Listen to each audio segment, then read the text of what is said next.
What's up, y'all? This is Joshua Fowler, one of your two hosts of A Product of Proverbs. I'm coming back to you guys after a pretty long break. My notes here say that the last episode was in May 2020, which is almost or even over 3 years ago, which is crazy to say. Let me catch you up on what's been going on. So, everything's been everything. Dad is doing very good.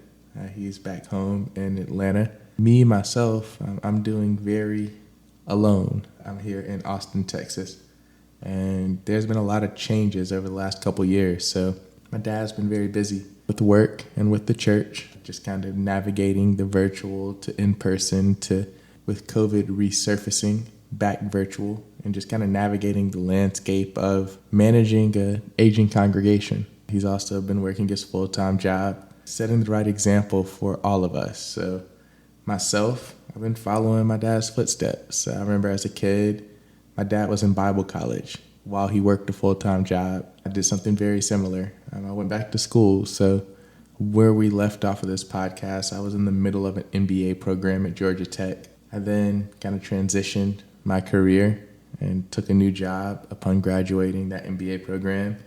Now I'm out here in Austin, Texas. So the reason why you guys haven't been getting a podcast for the last 3 years is because I've been busy with work in school. My dad's been busy with work in church. And this kind of took a back seat, just hyper realistically, as it maybe shouldn't have. God's plan, I feel like it happened for a reason, but either way it goes, we're back here now. So I've recently learned of a couple different softwares and just different ways that we can provide this podcast experience to you guys from halfway across the country. And this is the first iteration of that. So today I'm going to be joined by a lifelong friend of mine, someone that I grew up with, someone that we've been close friends throughout high school, throughout undergrad, throughout our different grad school experiences, and someone that really inspired me to actually podcast myself. So I think that today we're going to talk about moving across the country, in his case, even out of the country, and some of the experiences that come along with that, the ups, the downs, the pros and cons, and just kind of how you grow through jumping off the porch. Slang terms are what we're going to call this episode. Just to set expectations very clearly, you guys are about to listen to a condensed and edited version of an interview that I did with AC that hopefully takes some of his life experiences from his moves from Cartersville or North Georgia, for those of you not kind of in our circle, to DC, to San Diego, even out of the country to Bahrain, to Northern California, and where he's at right now in South Georgia. So different places, different experiences, different cultures, and just some of the ups and downs that come with these changes throughout life. I joke with him that we just did an audio book of the second half of his autobiography. He just has to go and write the first half, write everything that happened from 0 to 18. And we just in this interview did everything from 18 to 31. So hopefully you guys get a lot of gems out of that. And as I said, this is a condensed version of this interview. We sat down for 2 hours and 20 minutes, but also we sat down as two friends with a tone and language that isn't what you come to expect from me sitting with my dad on this religious podcast. So a lot of chopping and screwing to come out to an acceptable version of this podcast for A Product of Proverbs brand. But also, I am putting that full interview, and will moving forward be putting full video, unedited content in our Patreon. So if you go to Patreon, A Product of Proverbs, I set a very entry-level tier. I joked with my mom and I said, if 6 people subscribe to this Patreon, we'll cover the overhead for this podcast. Which is a joke, but also I do want to provide value. So I am going to post unedited content over there. If you guys don't know, I sit for hours. For this interview, it was 2 hours. And what you guys listen to will be a little under an hour. But there is a lot of content, certain language that you don't come to expect from A Product of Proverbs, and also just certain topics that probably don't fit what I want public perception to be. But over there, unfiltered. Same for me and my dad's episodes. Like most people don't know, I sit for hours and edit out these podcasts to give you the best listening experience. There aren't a lot of ums and ands and pauses to kind of gather your thoughts because I sit down and I chop those up for you. I try to make it where it's as condensed and concise and the best experience for my listeners. And you guys will always continue to get that free experience. So you guys will always be able to find a Product of Proverbs on Apple, Spotify, YouTube, all of the public places for free. But for that more raw, unedited conversation from my dad and myself, and also from my peers that I interview and talk to on this podcast, subscribe to that Patreon. Just support it.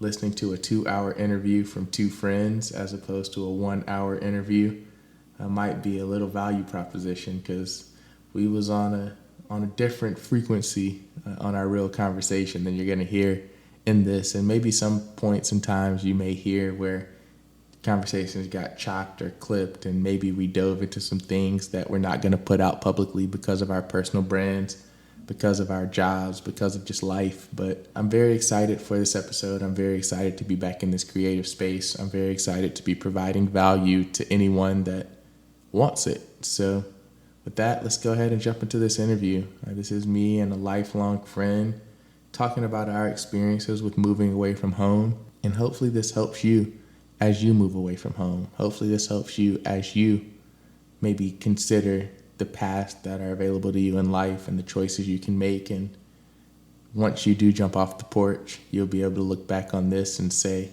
this saved me from some pain, or this helped me achieve some gain. So with that, let's go ahead and jump into this interview. I thank you guys for your support as always, and I'm happy to be back providing something to you. So let's do it.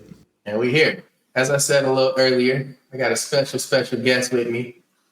Lifetime friend, man. Grew up with this kid, and now a grown man. I'm talking from church, KYD, talking about high school. We recently uncovered some mutual friends and acquaintances that we had, all the way up to undergrad. I remember in high school going to the AUC, kicking with him in Morehouse, and then linking up when I was at State. He was at Morehouse, like all the way up to grown man beyond college, like inspiring me to podcast, showing me what was possible, even showing me the ropes to the point where we on this StreamYard right now because he taught me how to do it. So right here, I want to introduce my man, AC Lee from the AC Lee and Parlay Pete podcast. Hey, man, what's happening, dog? I'm so happy to be here. Let me tell you what, the consultation I gave you, I charge most people $100 an hour for that one.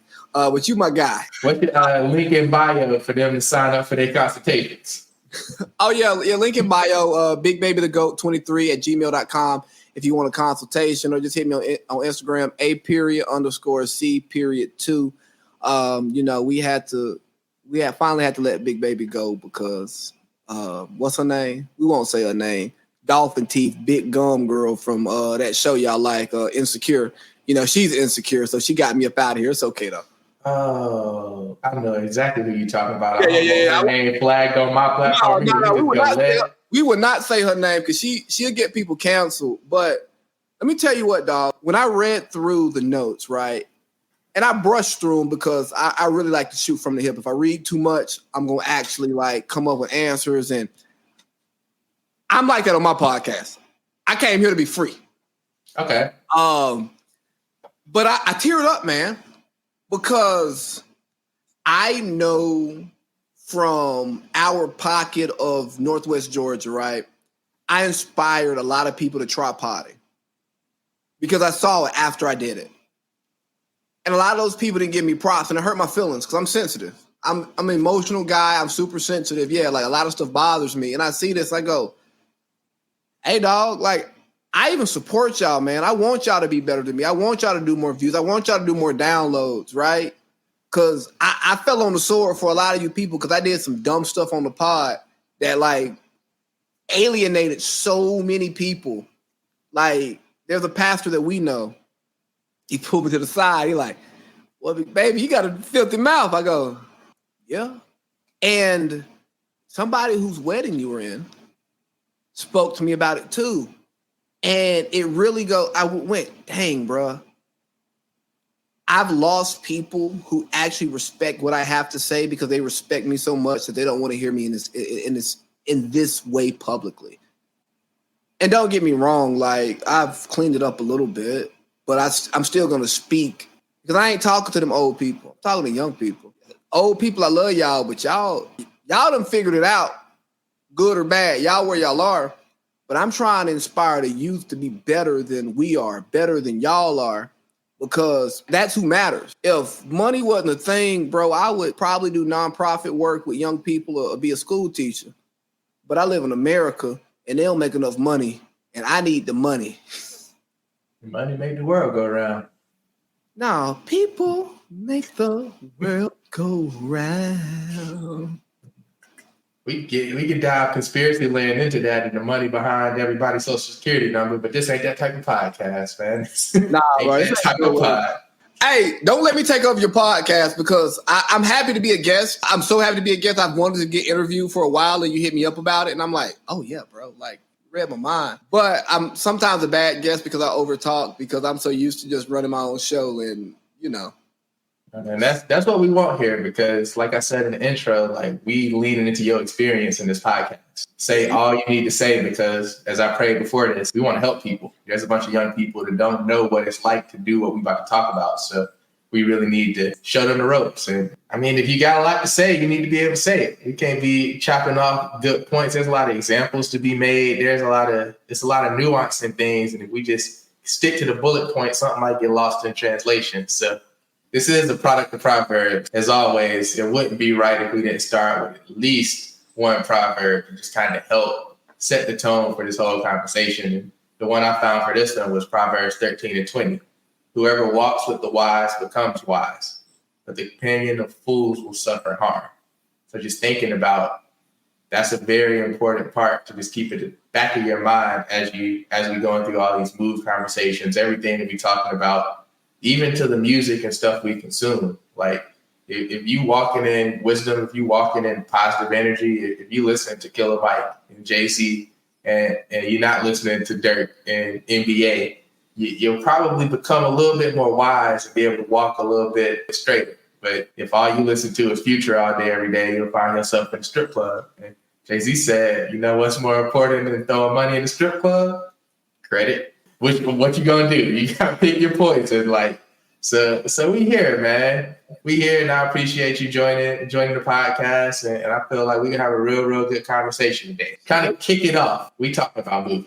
In the intro, I kind of walked through Abraham and the call for him to leave his father's land and listening to God, moving from your country and your people into a new land. You took that very literally. You literally left your country. Like we was walking through and I was getting the timeline and you went to San Diego, you went to Bahrain, you went to Monterey, you're in Albany now. Like you've been around the block. And did I say that right? Albany, what's the native pronunciation? The proper North Georgia pronunciation is Albany, but if you live down here, it's Albany. I ain't gonna say that. Albany. Say less. So we gonna go ahead and kick it off. San Diego. You said 2015 you left. That was about my junior year undergrad. I'm still in the dorms and still ripping and running around the streets. How far from graduation was that from you? Say you graduated from Cass and now you're on the way to San Diego. Let's see. I graduated from Cass 2010, graduated from Morehouse 2014, went up to Northern Virginia right outside of D.C. for about 6 months. And after that 6 months was over, so probably about a year out of college graduation from Atlanta, I was in San Diego. What was that build-up like? Just kind of preparing to move, kind of getting the move gone? Like, it was scary because it was the first time that I knew I couldn't drive home. Like, even in Northern Virginia, I wouldn't drive home. I'd hop on a flight because you can get from D.C. to Atlanta $150 in an hour and a half to where I can't come home for less than $350 planned. And the quickest I can be here is 4 hours. I was fortunate that I had friends out there that were close. But at the same time, I was by myself. Because, dog, bro, I'm my only child. So I'm a loner. I got friends. I love to kick it with my friends. But like at my soul, I'm a loner. What I love doing more than anything is going to the bar by myself and just throwing in the AirPods and listening to music. And then if a conversation presents itself, then I'll talk. I'll be social. But like, I just want to sit here and people watch, man. So I'll tell you, San Diego was a dark time in my life. And so many people thought my life was great because they see me out every weekend. They see me living it up. Snapchat, you know what I'm saying? I'm snapping, I'm Instagramming, I'm meeting chicks, taking pictures, doing what people think you're supposed to do in your early 20s. But dog, I was depressed. And I didn't realize I was depressed till one of my partners, shout out to EB, he came out to visit. He was doing a class out there for like a few months. And he was in a relationship at the time. And he was like, hey man, let's go to the strip club. I can get the female attention I want, but at the same time, I'll stay faithful because, bro, we ain't taking no strippers home. We ain't spending that kind of money. And then it turned into, I'm in a strip club 3 days a week. You know what I'm saying? Like I'm a regular. Like I'm coming in there, I'm dapping up security. I ain't showing no ID. I ain't doing nothing. I'm like, hey, what's good? You know what I mean? Getting there, like shift change was at 11. The heavy hitters came in at 11. We get there about 10:15 because we liked a couple girls on the early shift. But as we got so tied in, we knew that it was locker room beef. And because we was regulars and we spent good money in there, but we wasn't spending crazy money that like our regulars didn't like us, you know what I mean, with other because that's messing up their money. Because they knew me, I'm spending a certain amount. That's all I'm spending. I didn't have no drink budget. Now, I'm going to drink when I'm going to drink. But my tipping budget was my tipping budget. I'm going to take out my cash. I'm going to get it converted to ones, and that's all I'm spending all night. It was fun. But then when you realize I'm showing up to a strip club in Adidas joggers and Nike slides on a Tuesday. Man, what the hell is wrong with me? You know what I'm saying? Like, I like, they ain't raised me like this. They ain't teach this in KYD. I'm just in there comfortable, and it was necessary. And don't get me wrong, bro. I had great times out there, but I was just so lonely and looking for love, looking for like real friends. And that kind of take us to the next move to Bahrain. I go to Bahrain, man. You think when you leave the country, you're gonna be so disconnected to all the stuff that matters, but I wasn't. I love Bahrain. Man, my child's godparents is a guy who I connected with out there because we got so tight. I'm in a group text with some friends out there that I'm as active in as I am in my college group text. You know what I mean? Like you find family out there because everybody is so isolated from what they know. You double down on building the relationships. Yeah, we went out, we partied a lot in Bahrain, but it was different. I wasn't going out by myself. I was going out with the gang. We having brunch at the house. I mean, that's really where the pod took off because I got friends. I'm like, hey, bro, just come up to the crib. We're going to pod today. My biggest show wasn't recorded out there, but my numbers were the best when I was out there because they go, I feel like I'm in a room with y'all. It gave that Joe Budden feel, you know, like when Ice be on that bullshit and you really want to like argue with him. Did you watch the show this week? So Ice and Flip got into it. But Ice and Flip got into it. And Ice is saying, bro, you not yourself. You don't know who you are, but I know who I am. And you sit there, you're like, no, Ice, you don't. Bro, you just be pandering and saying stuff that the women like. And Flip, he consistently speaks for the streets, and he's a true content creator because he reads the comments. He reads Reddit. So he understands what people are saying about him, and he tries to get better based upon what the viewers want to hear. And so often people will say that if you are wishy-washy, you're not being authentic. But there is a level of authenticity to, hey, dog, I'm a people pleaser. That's who I really am. I need you to accept that I'm a people pleaser. And so when I'm pleasing people, yes, my positions may change. I may do this week and do something else next week.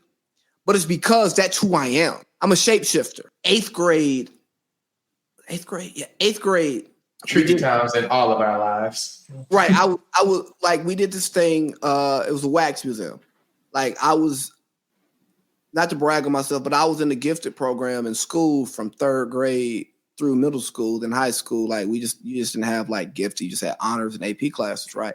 I was in the gifted program.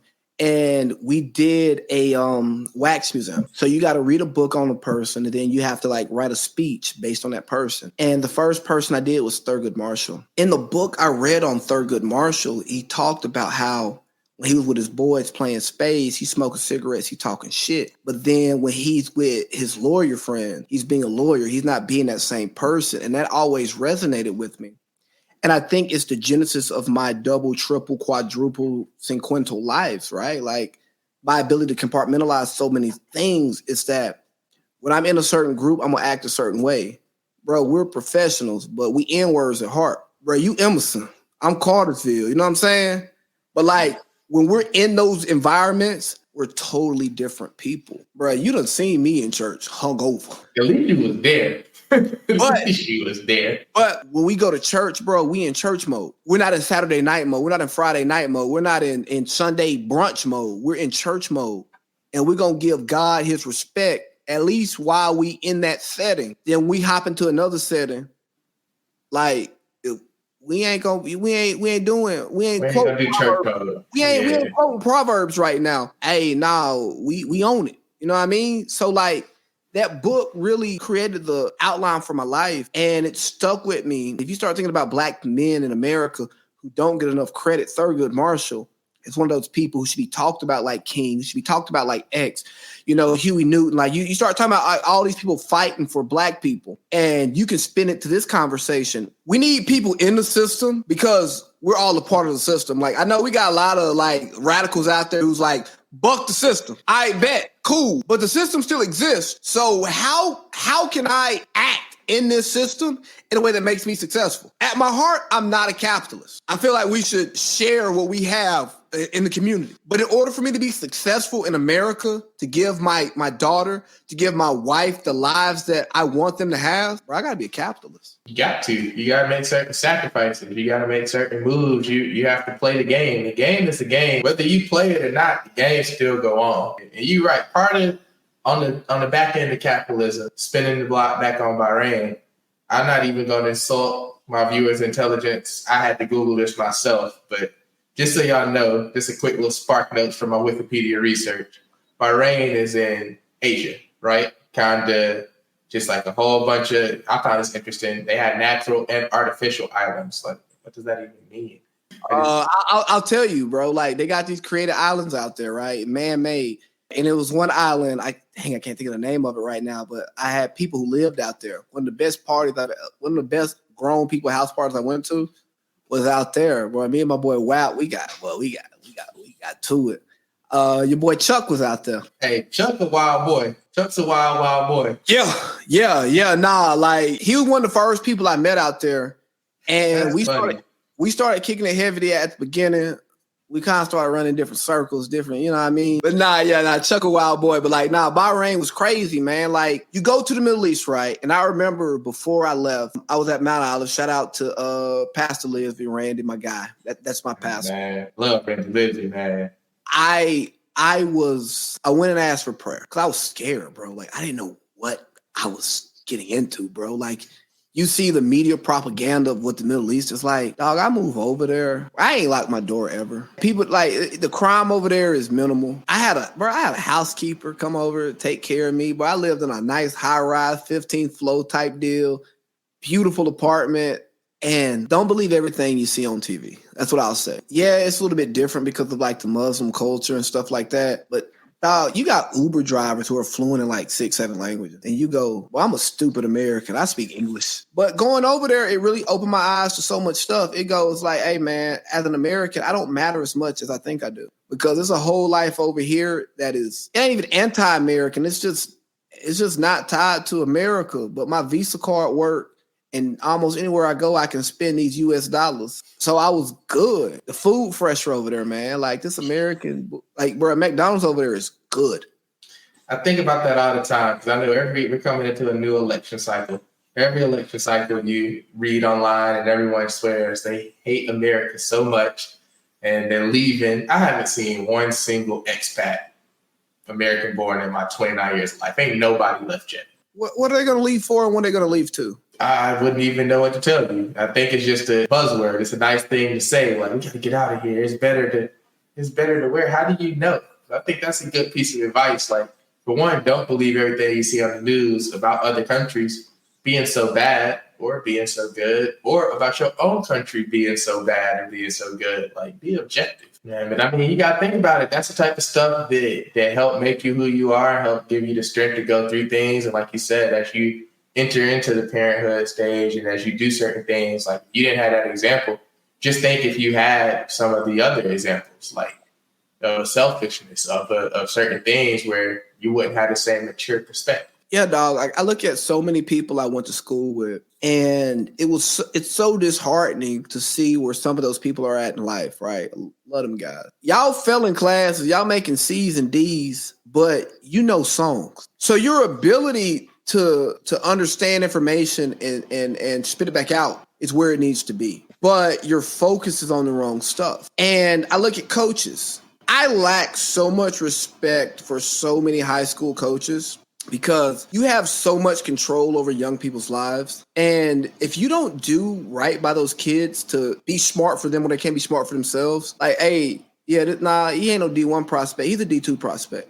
But you get that kid on a college campus. You don't know what that does to his life. Like, I remember getting into it with a coach because he told me football had to be my life. And I go, bro, I got a 3.9. I don't need football. I do this shit for fun. At 31, if I'm in my 30s and some 17-year-old tells me that, I'm going to tell him to go to hell. But like, I'm like, bro, who you think you're talking to? But at the same time, I understood that sports wasn't going to be my be-all, end-all, and I knew it wasn't my way out. It could have been my way out. Like, I was a good enough football player that I could have played at the next level, and that could have turned into an education. But dog, when I got to Morehouse and I knew I could have walked on, I'm looking at them at practice and not at Hump Wednesday. I'm like, bro, y'all ain't even got no Nike deal, dog. Like, I ain't even gonna get no fly gear. And we are all male school, so like the male to female coolness of being an athlete wasn't there. One of my partners, he stayed with the basketball with some guys on the basketball team. And I'm talking about like, I heard the story would go about time. Yeah. It's like, bro, y'all hitting us up for women to come through, but they don't got the time. Because they practicing, they study hard, they this, they that. The girls ain't even on the campus to like see you as a fly guy. You know what I'm saying? You can't go take a lap around Spelman on Friday before Mark Friday even pop off. You know what I'm saying? Flask in your pocket, 2:00 on Friday. You know what I mean? Like, they couldn't do that because, well, I can't be midday drunk. I got practice at 4. And they opened up the door for us. Just drive right on over from state, post up. A little stroll out. Shout out to Morehouse Athletic Department. I'm so happy you went to state because you've been on my pod multiple times. Like, we've done it in person. Like, I pulled up to your parents' house. We did an episode. We've done them virtually. People who know us don't know how close we are because obviously we didn't go to school together. You grew up in Cobb County because your parents, you know what I'm saying, they left Bartow.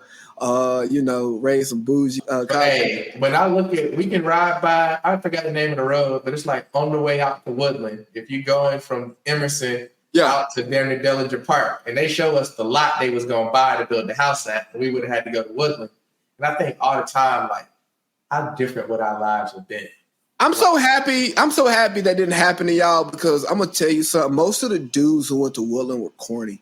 I don't know what it is in the water out there. I went to Cass, Cartersville guys. We always got along and stuff because those were the premier schools in the area. But like, them Woodland dudes was corny, dog. Like, I don't really rock with many of them to this day because, like, bro, y'all corny. And I'm not even on that high school rivalry stuff, bro. I'm 30, man. I ain't got time for that. But like, nah, them was corny. They didn't have no girls to have to be cool for. That's probably no. They had the girls.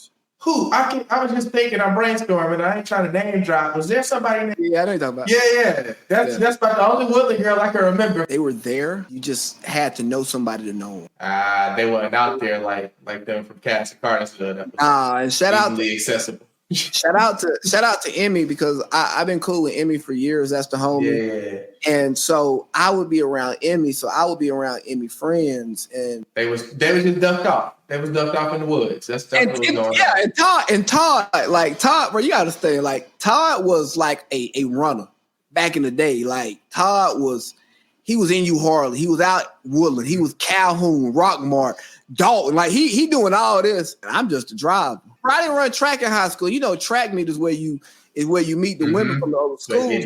Todd was out there doing all that, and I'm just like, hey, where we at this weekend? Hey, dog, we're going to Dalton. Bro, who was in Dalton? And you know some folks from Dalton. I know somebody from Dalton. Yeah. We used to go pull up on them. You like, man, well, it's some work up here in Dalton. That's one of the blessings. One of my biggest blessings was just the ability to go north, south, east, west. Like, well, we was all over. Boy. You had it so good because you had me and Jordan in Cartersville, so you always had a strong touch point. At two of the schools, at Cartersville and Cass. Have my cousin Zay at Woodland. Like, yeah, you was tapped in. You could tap in and you could pull up here or there. You pull up in that Mustang, or you could pull up, but it's like, oh, don't nobody know this dude. So you could move and shape, and ain't nobody really talking like that. And you pull up in your big cousin, your big homie. So hey, dog, take care of the young boy. I'm up here cooling. I'm one phone call away. Yeah, put it off there before we get in trouble. I got them King Solomon problems. That's why I'm in Proverbs. Back to North-South, man. All right, this ain't a geographical podcast, but we're going to go from Bahrain to Monterey, California. And for me, I'm hip to Monterey because I'm in the car scene. They got the Monterey Car Week, which is one of the biggest things in the world. It actually just wrapped up last weekend. I'm watching videos of the Ferrari concourse. They also got Pebble Beach. I'm big in the golf scene too. That's one of the best courses in the country. So how was your life out there in Monterey? Around all that money. Monterey was weird. We got to get you to the car show. Definitely. I got to get a Ferrari first. I'm not going up there as a local joker. I'm pulling up with my 488. Well, I'm gonna let you know that if we plan appropriately, we'll stay at my in-laws' house. My in-laws super cool. Love my in-laws. Like if I say, hey, it's my partner, he come out to the car show. You good? You ain't got to worry about no food, drink. But Monterey was different, man, because I go from Atlanta to D.C. on the weekends to San Diego, and Bahrain is the Vegas of the Middle East, right? I get to Monterey, bro, and the first time I go out, I don't see nothing that I want. Welcome to Austin. At least Austin got lookers. It's just your preference. Yeah, that's facts. That is facts. Where I'm in Bahrain, and I'm like, hey, bro, y'all playing EDM in here? And these women trash? We get out there, and shout out to my man's WAP. We out one night, and this girl walks up to him, and she goes, oh my God, I've been looking for this grill for like the last couple weeks. Shorty had saw him one other night, and they didn't talk. And then she sees him, me and him chilling, and she talked to us. And then we meet her friend Asia. Asia's the dot connector out there. Like Asia, she's a little bit older than me, but like she got friends 10 years younger, her age, all this stuff, right? So we meet up with them. We end up hanging out the next day. We play a little taboo. One of my partners started messing with one of them. I got real drunk one night, and I started using a flagrant word towards women to their face. That's never fun. Nothing bad happened that night, but I was so embarrassed. I'm like, bro, I ain't gonna be around y'all no more. And then I'm seeing who here. Ain't nobody here for me. So then they invited us out to jazz night. This is back when I was bald, because I thought I was going bald. Obviously, I'm not. I went through that same thing. I ain't cut nothing off my hair since New Year's 2023. I got a lineup about 6 months ago, I think. I got braids. Like I just been thugging. And I said, God, I thought you wasn't giving it to me no more. Now it's here. I will not take it away from you. Same. So like I'm shaving my head that night, and me and my partner, we went to lunch that day, and we ended up getting a bottle of wine at lunch. That's fun. Yeah. Go back to the crib, and I end up nicking my head to the white meat as I'm getting ready to go. So we end up going out, bro. Night's October 2nd, 2019. It's the day I met my wife. Okay, God's plan. Yeah, so I meet her. She walking in with Asia. I go, who is this? So they sit at the table behind us, and then I hop off to that table. I'm looking her dead in her face, but I'm talking to Asia over here. I'm like, so Asia, who are your friends? We get to rapping. She's giving me great conversation, but she ain't going. At that time, I was on my stick man shit. She ain't giving me no. She's giving me rhythm, but I know she's not gonna give me her number that night. I end up rapping with the other shorty, get her number. Start talking about fantasy football and shit, and she throws it in my face from time to time. She's like, yeah, you were so interested, but like you did take my number, but you took another girl number. I'm like, man, I was single. We leave jazz night. Wife goes home, and we go to karaoke at the spot I used to frequent. And I seen Casey and JoJo all my life, just on some funny stuff, right? Not realizing that night earlier, I met the person who I prayed for all my life. So we end up meeting up again at a birthday dinner, like a week or two later. And I'm talking to her. She's telling me about she got a tattoo on her foot. She had a turtle on her foot. And I say, you got any more tattoos? And this was before I had lower arm tattoos. And she's telling me about something. I'm like, well, what about those? She's like, oh, you'll never see them. And she's telling me about this Thai spot she really likes. And I go, oh, we should go. She's like, no, we all should go. I said, no. I don't invite everybody out.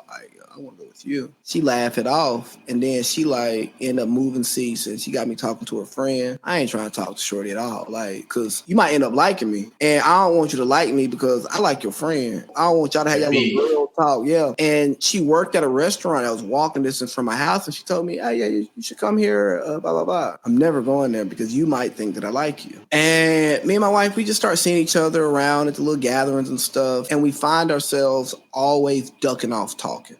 We find a corner, we would always end up in that corner. Asia had opened up, like Asia's big into Herbalife, and she opened up this Herbalife spot, right? Like she was brick and mortar. Climb that pyramid. I would call them scammers to their face, right? So I would go in there on Saturdays because Asia, I'm saying, the shorties would be in there just chilling, right? So you know me, I'm going in there a little hungover, and there was a pizza spot next door, good pizza, cheap beer. So I go in there, I give me a slice, drank a beer, and go back next door, and I would like buy people's drinks because I ain't drink the Herbalife stuff. Like I don't want this, but hey, dog, hit 30.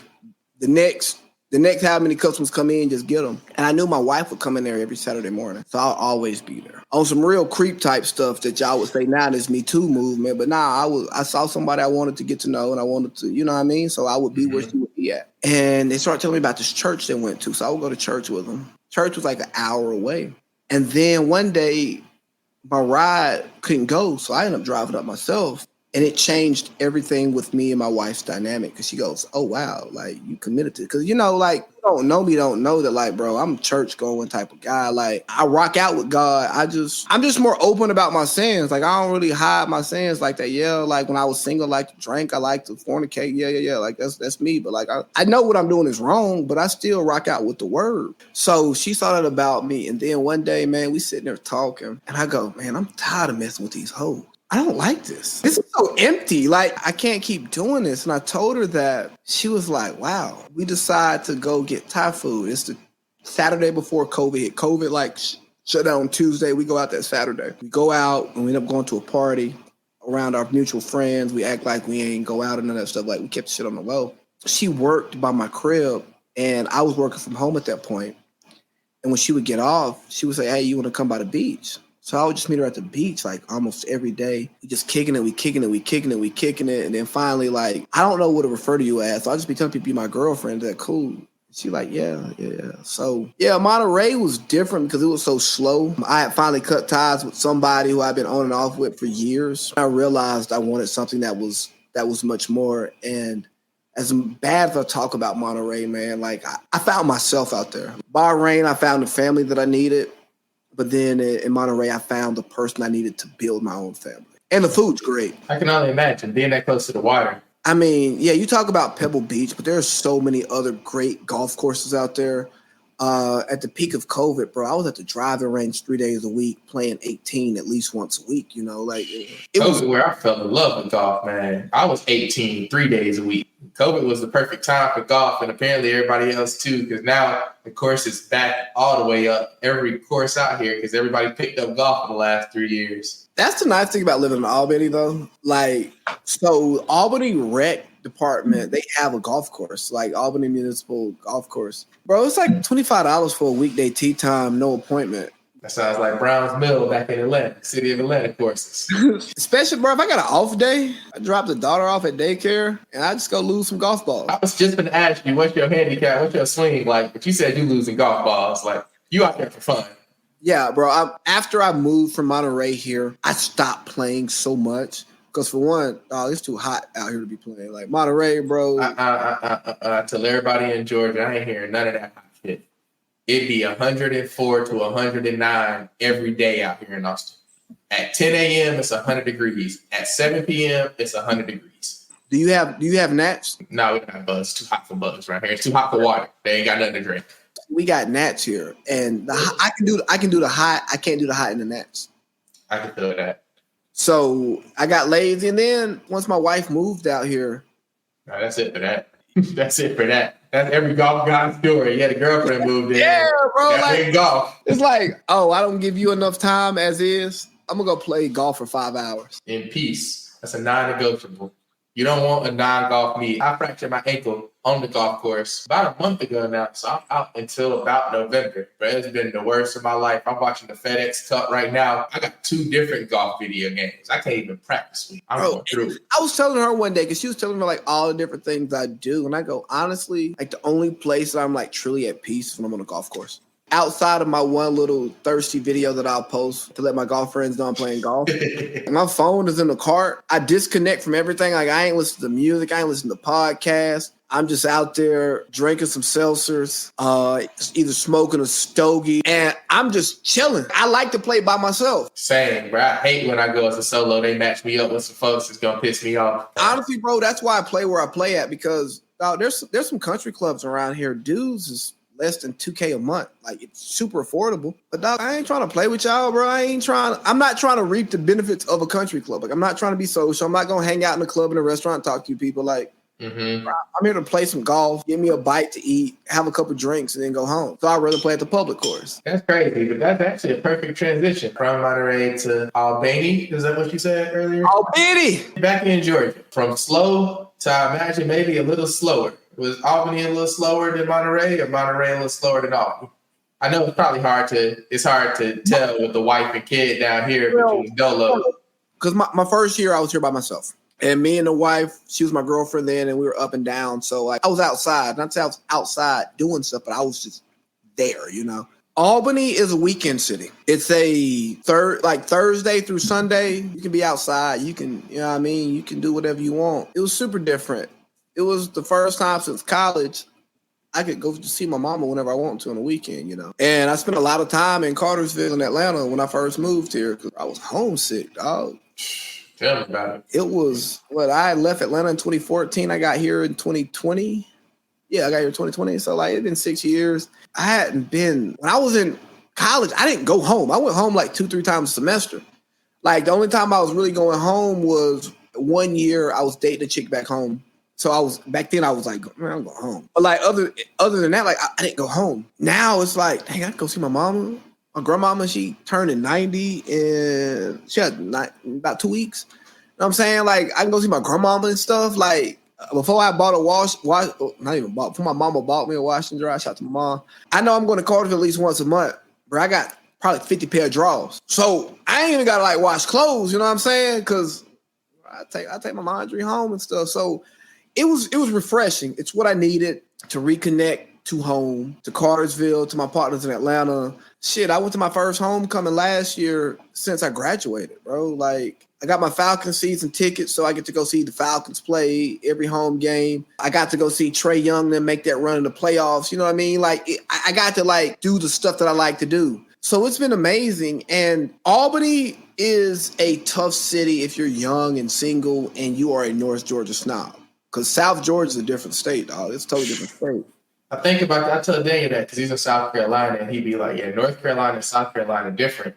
It's like, yeah, just about if they split Georgia and did North Georgia, South Georgia. Exactly. So, like, we grew up saying back. They say bite. Oh, they basically North Florida. Exactly, bro. It's really North Florida. Like, I remember being in a club one night, March Madness come on, and it's like, man, then some Plies come on, and they going crazy. I go, but again, they say bite.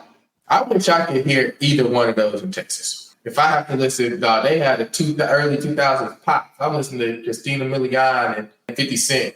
I'll tell you, my boy Marv was in Austin, and he was miserable. Yeah. I talked about he in Houston now. Yeah. Once he got to Houston, he was. It took off. Yeah, he feels better about himself. Bro, Austin's a great white city. Albany got me back to the community stuff that I care about, right? Like, bro, I got a text last week about being on a young professionals e-board for something that the Chamber of Commerce is starting. You know what I mean? Like, the affecting the people directly thing is what Albany's brought to me.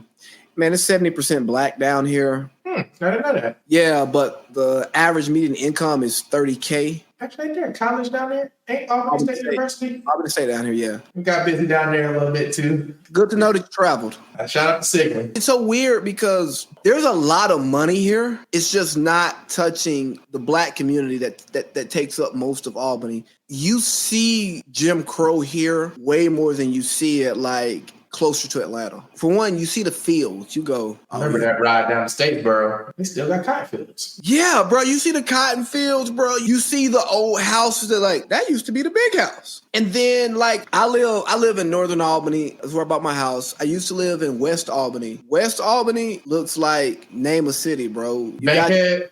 No. Hell no. That's South Albany. West Albany Buckhead. Low key, right? Like you got your major chains, you got your Target, you got your Publix.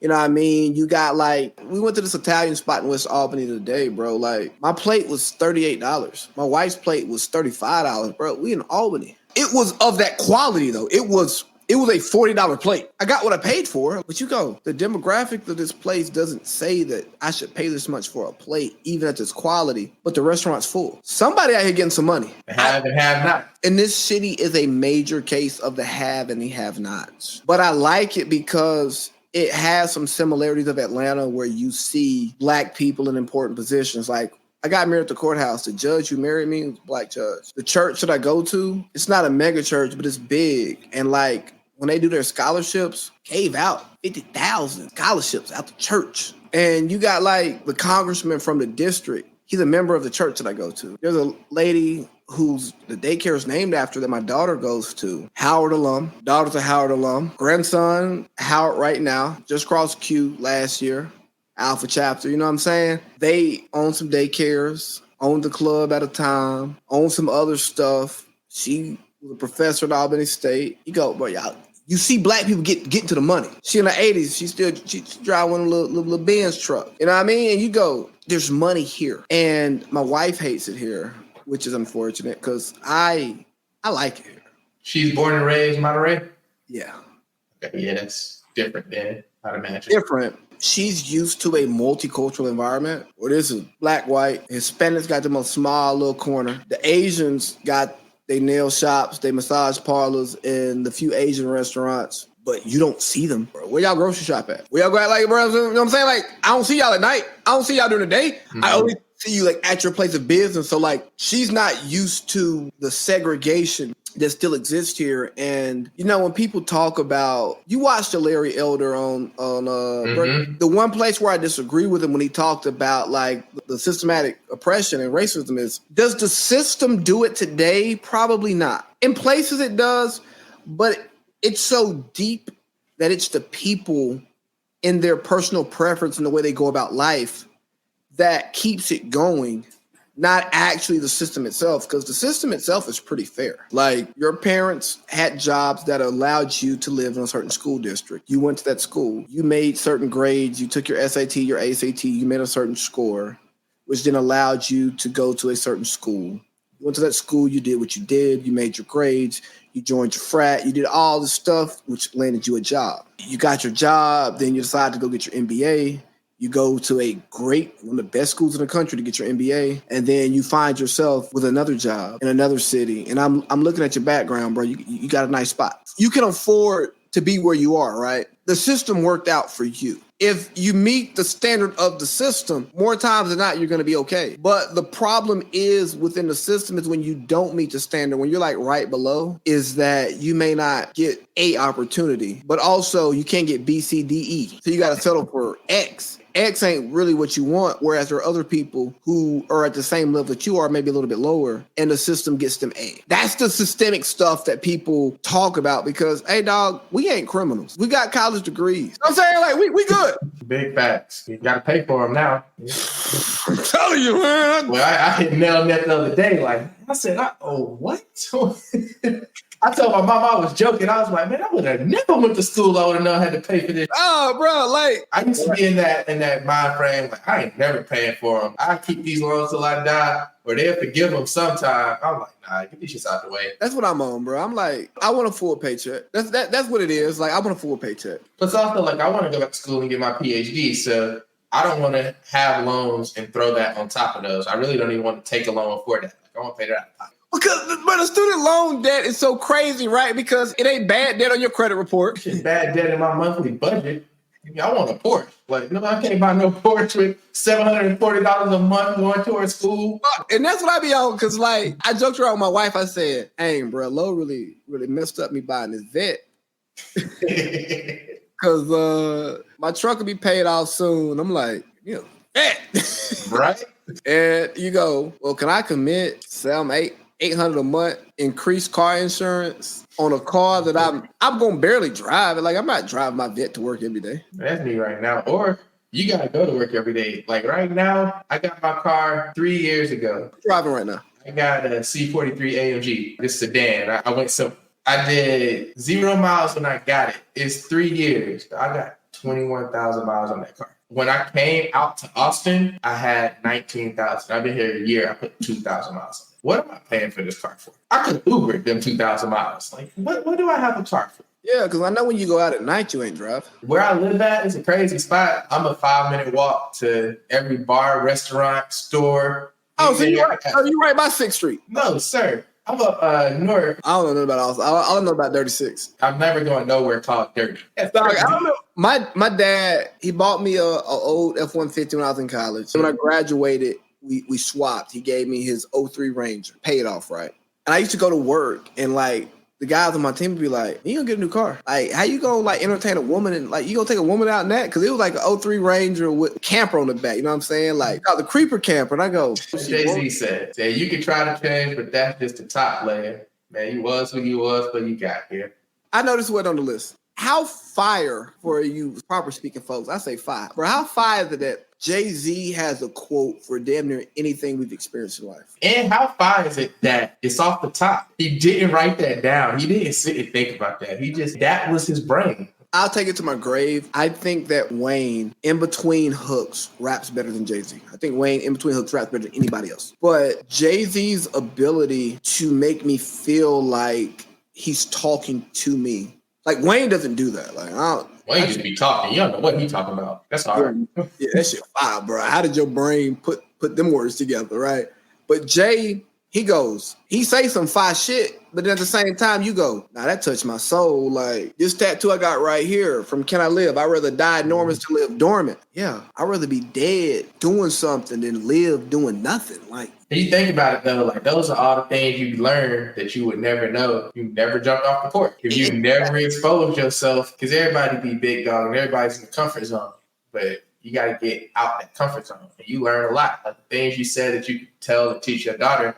You wasn't in Monterey. You didn't go through Bahrain. You didn't go through the spell in San Diego. You don't really have this type of wisdom. Like you got to get dirty so that you can tell people how to be clean. Dog, I didn't know that I was depressed in a strip club until I stopped going to the strip club. Like I didn't know that I was depressed until I was happy. But had I not experienced it, I wouldn't have known.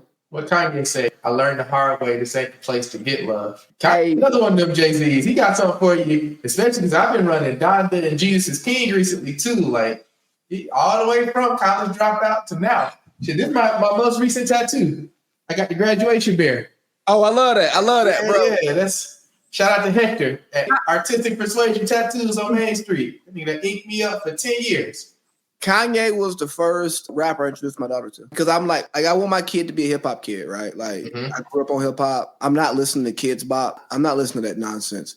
But what rapper can I introduce you to who curses the same way me and your mom curse in the household, right?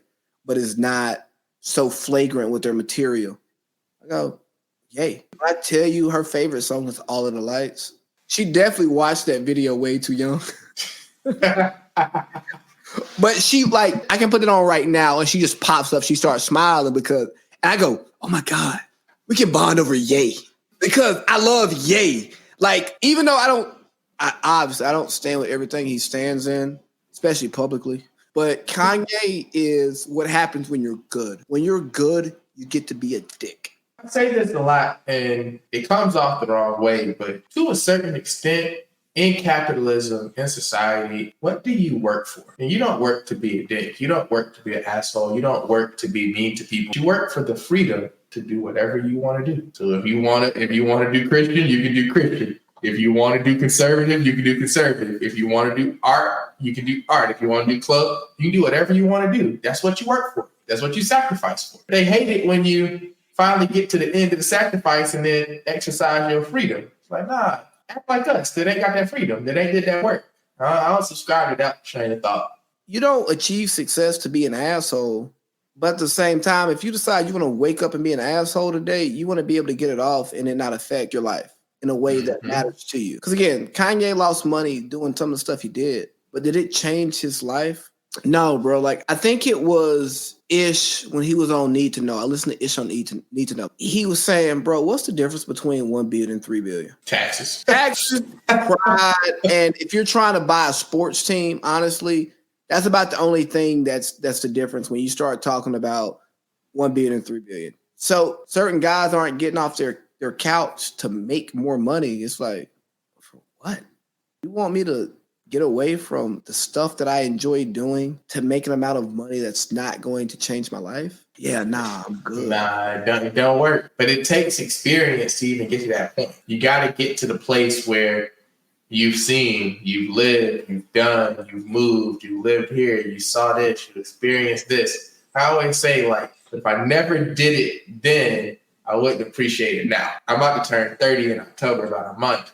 My whole thing was eventually you gotta sit down. Eventually you're gonna get married, you're gonna have some kids, you're gonna slow down. You're gonna stop buying cars, and chains, and watches, and like you're gonna start investing and buying real estate and living a good life. But the last thing I ever wanted to do was be sitting with my kid and my wife and thinking like, damn man, I wish I would have been able to, or damn, I missed out on this. I got the money for this now, but I didn't do it. So like, it was like, we gonna live as much as possible. And that's the man stuff. And some of what we talked about off mic, right, is even as you're growing through those family experiences, when something opens up that you didn't expect to open up.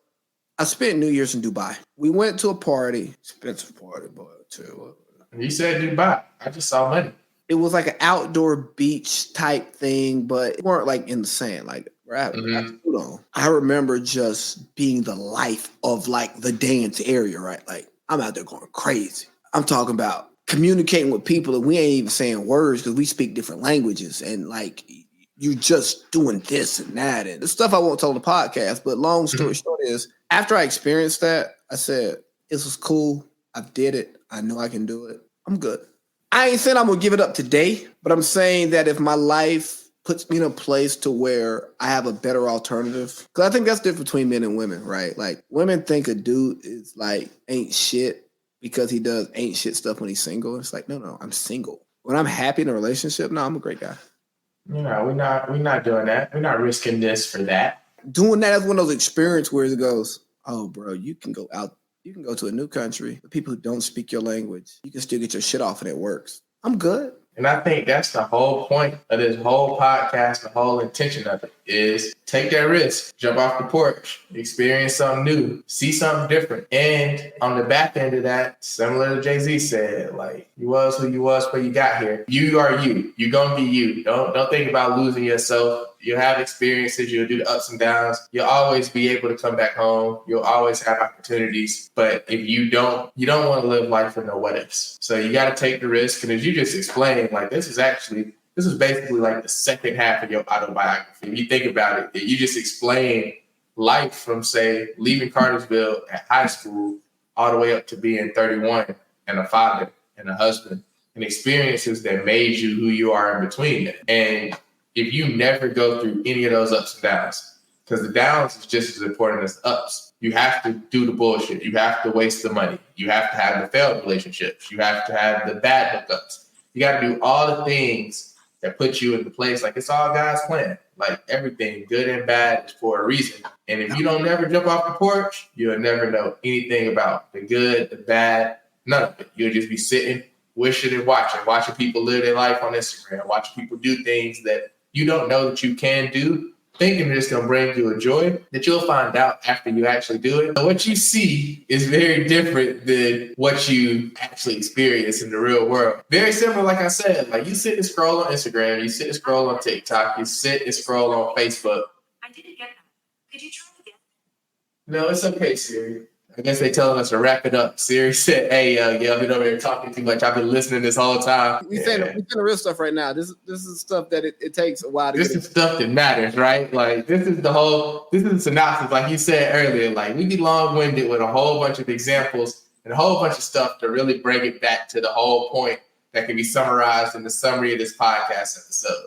Jump off the porch, get your feet wet, experience it for yourself, and stop watching people live life. Dog, because you gonna be sitting here wanting to hit Drea, and then you gonna realize, yo, Lizzo might have that strand on her. Granted. No. I'm podding. No. I'm podding. No. I'm podding. All right, everybody. Thank y'all. This is the Product of Proverbs. Joshua Fowler, AC Lee. Yo, I was podding. Oh boy. Everything that's picture perfect is usually some bull, and you gotta experience it for yourself to see it. Jump off the porch. Live life, dog. It's that simple. You have to live life. You have to live your life. You have to experience your own things, because you can't experience life on the screen. TV screen, movie screen, phone screen. Like, you need to experience it through your own too. Jumping off the porch. You jump off the porch, get your feet wet, figure out life on your own. Take them bumps and bruises, because pressure make diamonds. And on the back end of it, you can either be cubic zirconia and never have no pressure, or you can be a diamond. Which one you want to be? Man, I appreciate you. I appreciate you for your time. I know you got a full plate with family, school, work, your podcast, and your podcast going crazy. Like you said, 3 hours a week. On one episode, you be dropping multiple episodes a week sometimes too. Like, it's working. So, hey man, you pick and choose your vices. You pick and choose how you divvy up your time. And if Steve Harvey said this on Shannon Sharp, this is the last thing I'll say. He said his doctor told him he needs to sleep 8 hours. And he said, I couldn't be here today if I slept 8 hours. Oprah tell you to sleep 8 hours. Oprah didn't sleep 8 hours to become Oprah. So it's the people who I want to be in life. You gotta know who you want to be, and you gotta have good role models. You gotta have something to strive for. And I think that in this episode, there's a lot of bullshit in here. I'm keeping it being with you, but at the same time, there's a lot of gems in there, so you can pick them out. There's a lot of wisdom. There's some comedy. There's some experiences that you might not even get or realize. For our crowd and our people that peep this, you'll be able to relate to some of this, went through some of the same things at the same time. But realistically, you just got to think about wisdom, which is the whole point of this whole podcast. That's learning from others' mistakes instead of having to go through them yourselves. You think about everything you heard in this podcast, think about mistakes that was made, think about things you might want to do different, think about things that resulted in negatives, wasting money, wasting time, depression, all types of things. And you don't have to go through that yourself, because you see the good on the back end of that from what we went through. But at the same time, don't live through the screen. Learn the lessons with wisdom. Go get your own experiences and live this life the way that it's supposed to be lived. And that's to the fullest, man. What you say? You'd rather die enormous than live dormant. Absolutely. And thanks for having me on, bro. And I don't know if I've told you this in private, but hey, dog, I love you. I mean that, bro. I love you. Thanks. Same, big dog. You make me keep doing what I do. And I appreciate that. Selfishly. Inspiration both ways. Jason Tatum looking at me. So yeah, man, with that, y'all remember to subscribe to the podcast, because that's where y'all going to be able to find us at. Now that I learned StreamYard, expect more of these with my dad on the other side of the screen. There ain't no Instagram or no Facebook for me or this podcast, because that's the devil's playground. Y'all can find you can find us on YouTube. Yeah. With that, man, y'all just be on the lookout. I plan on tapping into different frat brothers, co-workers, mentors, mentees, people that inspire me, and people that I think can provide some inspiration to y'all.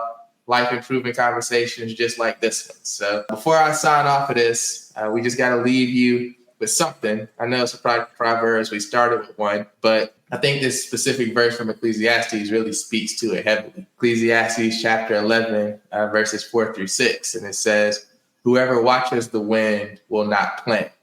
Whoever looks at the clouds will not reap. As you do not know the path of the wind, or how the body is formed in the mother's womb, so you cannot understand the work of God, the maker of all things. Sow your seeds in the morning, and at the evening, let your hands not be idle. For you don't know which will succeed, whether this or that, or whether both will do equally well. Basically saying, don't stand by and watch life happen. You got to plant to reap a harvest. Take a chance, get to work, jump off the porch, give it all you got, because nothing will work if you don't. So with that, I hope this and everything else you find in this podcast improves your life. Y'all stay blessed.